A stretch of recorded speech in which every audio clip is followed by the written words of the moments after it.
It's your girl Queenisis, and I wanted to come and talk to you today about a little bit of what I am actually on the highway right now. So it's my little time where I can actually speak to you guys and talk with you about my story, my domestic violence story. I am a domestic violence survivor, and I now have the strength and the courage to talk about what I've been through to help the next person to get out. So first I would like to say that October is the Domestic Violence Awareness Month, along with Breast Cancer Awareness Month, but today we're going to talk about domestic violence, and it is the Awareness Month for that. And I am a survivor of it, so I don't mind telling you about it, because there's others that's going through it. There's others that's trying to get out so they don't be a victim, or you hear about them dying, about their significant others killing them because they didn't get out. So here's my story about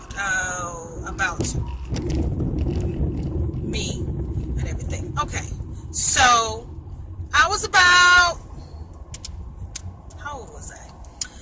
I was about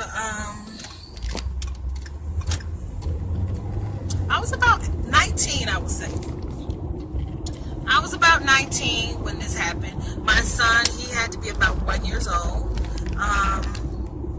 when this happened. I was with a gentleman. We were both young. I think he was a year older than me. But he, we were together about 6 years, I want to say. We were together about 6 years. And, you know, that's good. You got history together. I love this guy. I would do anything for this guy. And,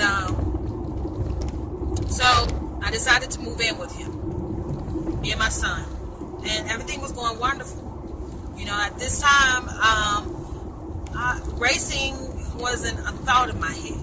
I didn't know anything about motorcycles. All I knew was my music. I love to sing. I still love to sing. So all I did know, I wrote music, and I was able to go down to, every now and then I get a chance to sing it underground. I would try my best to get behind a microphone to sing. And he stopped me from going down there to sing. He said that it was me trying to get with the other singers. But in all real talk, you know, it was just them helping me to gain experience with being behind a microphone, singing in front of people, different kinds of people, different cultures. Learning that, because you can't just sing in front of anybody. Just stand up there and sing. You have to learn how to deal with different types of people. That's what I was doing. But that's what I was doing. And I stopped because that's what he wanted me to. So I stopped because I loved him. And he said he would help. He did. So one day, you know, this is a guy that I know that never tried drugs before. So he started smoking, you know, weed with his friends. And, you know, I didn't do that stuff. So, but, you know, I would be around it because, you know, he wanted me to be right there. So, you know, the guys that stayed with him was his roommates, and they were, you know, they was cool. They knew their boundaries. They never overstepped their boundaries with me because they knew that I was his girl. But they showed me so much respect. And then, you know, one day they just all of them decided to start smoking. And that's when a change happened to him. And one night he came in, the guys was gone. I think the guys was gone, or they were on their way back from whatever it was. But he was upset about something.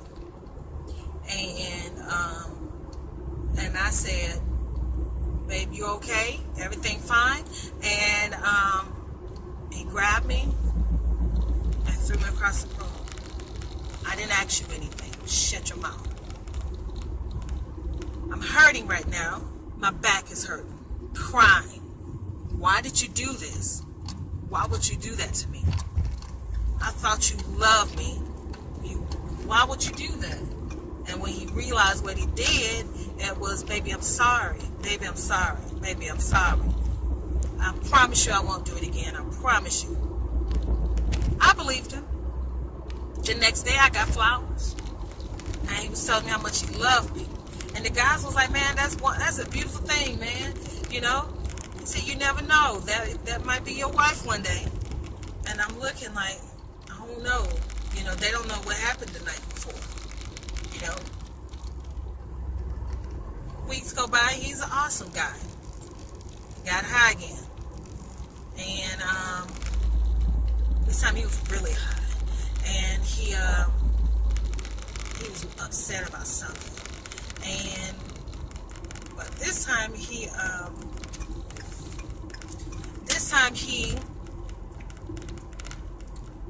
not only did he threw me across the room, he grabbed my arm and my leg and beat me in my arm and leg, and then forced me to have sex with him. At that point, I don't want to. I'm hurting right now. No. And when a woman tell you no, even if it's your woman, your girlfriend, if she say no, you should. What do you mean no? What do you having sex with someone else? That's what you get. You get that question from them. And I got that question from him, and I'm like, no, it's just I'm hurting right now. You hurt me. Well, this is mine anyway, so if I want sex, I get it. Dude, you better not do it. So, but yeah, people, I tell you, these people these days. But back to my story.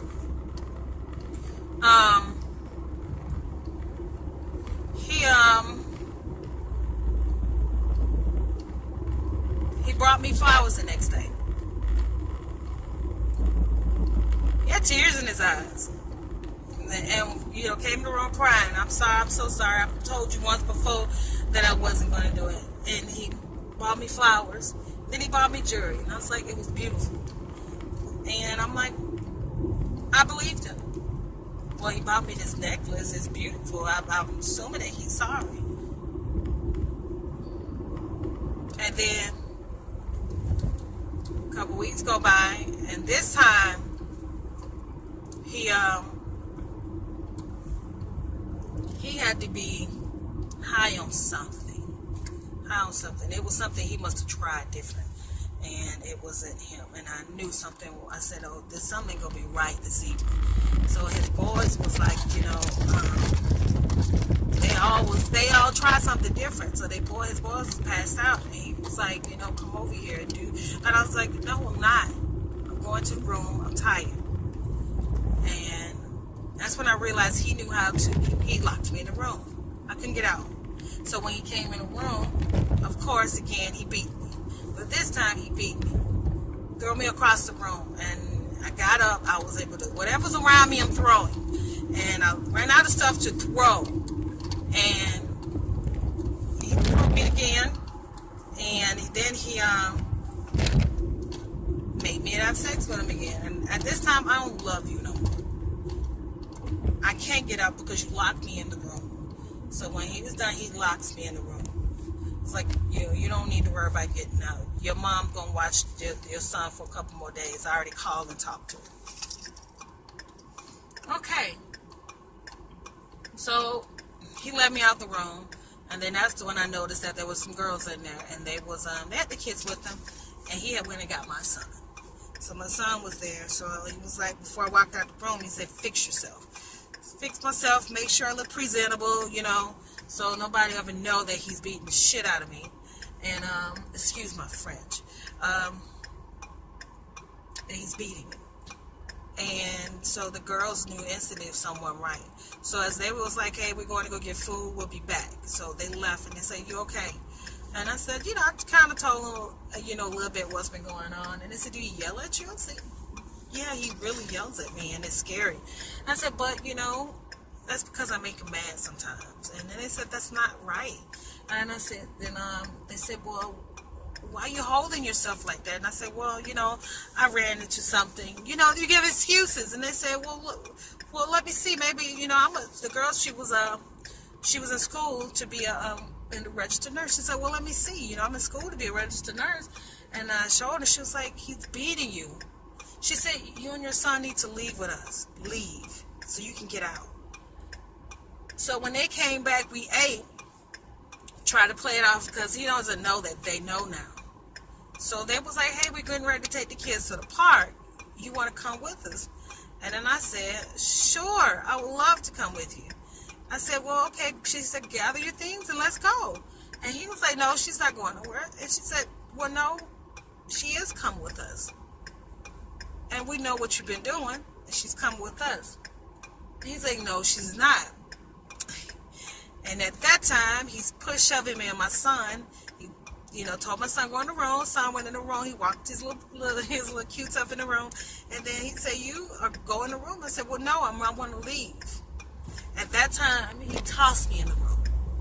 My son, seeing mama's crying, he's crying. And at this time, my son, he was like 1 year old then still. And my son is crying, and I'm crying, and he locks me in the room. And I could hear them going back and forth. And, the guys, his friends wasn't there because they had dropped him off with the food, and they was coming back to get him. So he made the girls leave. And me and my son was locked in the room. And then it got quiet. And then the door opened, and I thought it was him. And his friend was like, I know what's been going on. I'm going to leave this door unlocked. We're going out. We won't be back out. Be back for a couple hours. He said, use your time wisely. And I didn't understand what he meant by that. So I didn't know. I don't know. I'm 19. I don't know what to do. My family don't talk to me like that. So at this time, I used my time wisely, like he said. And so I sat down and watched TV. And me and my son fell asleep in my lap in the living room. And I heard a knock at the door. Let me rewind. As I'm watching TV, the pastor on there says, a door's going to open for you. He's looking at TV. So whoever's watching this, a door's going to open for you. And there's going to be a knock at the door. And he said, take this opportunity. When that door opened, walk in it. He said, this is going to be your only opportunity you have, because once that door closed, you're never going to have the opportunity again to walk back through that door. And it was one of those things where, what is he talking about? So once they went off, and then there was a knock at the door. Okay. Walked to the door, and, it was Granddaddy. Granddaddy said he was coming over to check on us and making sure that we was fine. And then I said, instantly, I remember what the pastor said. This pastor said, if there's a knock on the door and it opens, use it to walk through. Because this is the only opportunity you will have. My opportunity to get out. I said, Granddaddy, I think we're being evicted. I had to come up with a reason for him to want me to leave.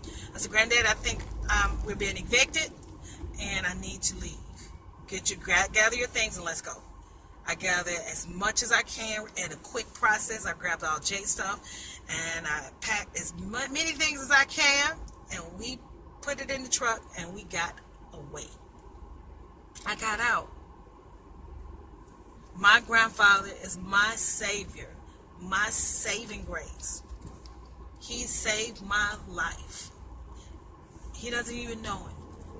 Today, my grandfather is 94 years old. My granddaddy was probably in his 80s then. Granddaddy's 95. Now, he'll be 95 next month. But granddaddy's 94 years old, and I look after my granddaddy. My granddaddy is everything to me. He saved my life that night.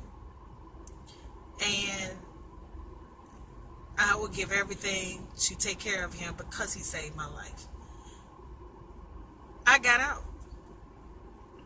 Now, had I not left and said everything's fine, I probably would be talking to you today. If you are somebody that's being abused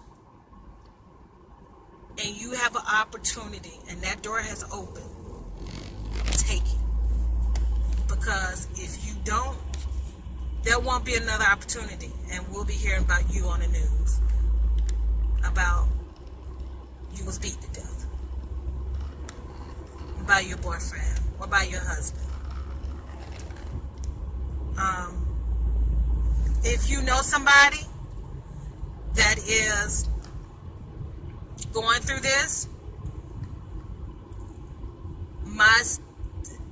and you don't know what to do, message me on YouTube, message me on Instagram, message me on Facebook. You can message me on Twitter. There's ways to get in touch with me, and I will get you in contact with the correct, appropriate people to help you, to help your friend or family member get out. I got out, and I'm blessed to be here today. I'm so thankful for God allowing me to get out. I am thankful. Now I use my time wisely. If you don't know, I drag race motorcycles, and I speak. I'm a motivational speaker. I speak on motorcycle safety. I love inspiring people. And I hope that my story helps you. Here are the ways that you can get in contact with me. Instagram, my username is The Real Queenisis. Twitter, my username is Queenisis. Facebook, my racing page is facebook.com/Marisol Scaniers Racing. And my, I gave you Instagram, Facebook, Twitter, and that's about it. And you can message me on YouTube, which is here, which you're watching this video.